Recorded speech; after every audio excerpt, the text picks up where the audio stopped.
الحمد لله والصلاة والسلام على أهلها أما بعد. دا بعض ملګري د دې عوامو لکه چې مسجد ته مونږ ځو نو څه ضروري مسایل دي بار بار تپوس هم کي او دا غلطۍ دي زمونږ به د عوامو کې. لہذا دا چې مونږ د ځان نه هغه وباسو.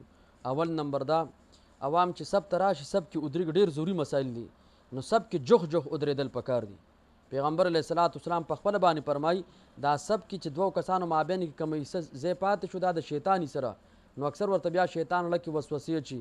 څو رکعاتو شو هغه هر څه ته بیا ایري او د امام قرائت هم ورته یاد نه چې امام صاحب کم صورت ویلی دی. که امام نه سخت هم راشي بیا چاله پته نه لګي چې څو رکعاته شوي. دا ولې جوخ جوخ نه ودرېږي نو شیطان ته پکې ځای پرېښودی. لہذا چې موږ تاسو ټول هغه جوخ جوخ ودرېږو، ټولو دپاره دا دعوت دی.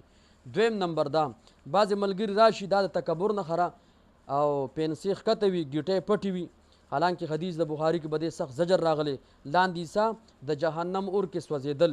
دویم د الله د رحمت نه لرې، یعنی الله تعالی ورته د رحمت په نظر باندې نه ګوري. پښتو کې مونږ وایو چې د پلانکي کس ته خلک د سړیتوب په نظر نه ګوري، د پښتو کې مطلب دی. مطلب دا چې الله تعالی بنده دی، دا انسان الله تعالی ورته لازمن په خپل رحمت هغه د رحمت په نظر ګوري. خو چې دی دا عمل کوي نو الله تعالی پې څه خفه کېږي، نو ګیټې ضرور به ضرور دا ښکاره کول.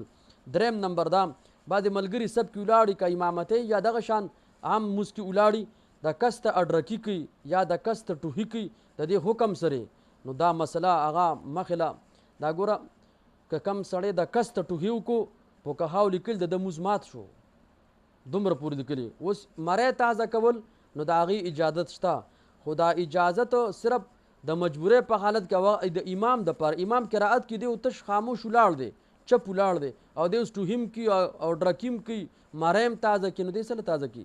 دا اجازت صرف د امام دپاره دی. نو حتی الوسه دا کابو ساتل پکار دي. او څلورم نمبر دا بعضې ملګري د امام نه مخکې ځي، که رکوع وي که سجدی، نو که د امام نه دی مخکې لاړو او دومره سات دی مخکې لاړو چې دی پکې درې پیرې سبحان الله ویلی شي، دی د امام نه ووتو د ده مونځ مات شو. پنځم نمبر دا بعضې ملګري دای سرتور سر ودرېږي، نو د بادشاهانو بادشاه مخله چې ودرېږي سرتور سر یا دغه شان خرابې کپړې هغه اچي. نو لہذا چې د دنیا بادشاه مخې له مونږ درېږو په سر ټوپۍ دی تحصیل کې په اوږه باندې څادرې ښایسته استري کړي کپړې اچولي او چې د بادشاهانو بادشاه دربار کې ودرېږو نو بیا د کپړو نه بدبوم ځي، زمیندار کاکا پسخا خولو کې هغه ولاړي. لہذا دې ته کتل پکار دي ښایسته کپړې عبادت لپاره چول او سر پټول. بیا د جوماتونو کې کمې ټوپۍ پرتې د دې حکم سره نو به دې باندې د کس ته مونځ کول هغه مکروه دي.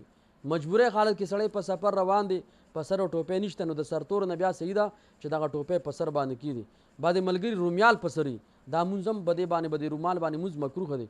ولې دا رومال خو دی د تحصیل کې مثال دی یو دنیا بادشاه مخله هغه نشي په سرولی یا غم خادیله دی نشي په سرول ځان پې ورته بدې ښکاري. هر هغه لباس که هغه په بدن باندې که نری لباسي یا داسې ټوپۍ وي، ګوره دا ټوپۍ دی غم خادی ته هم نه شوړي، دا د جومات ته که نه هر څوک به پېژنه لکه د جومات نوي ټوپۍ را پټه کړې.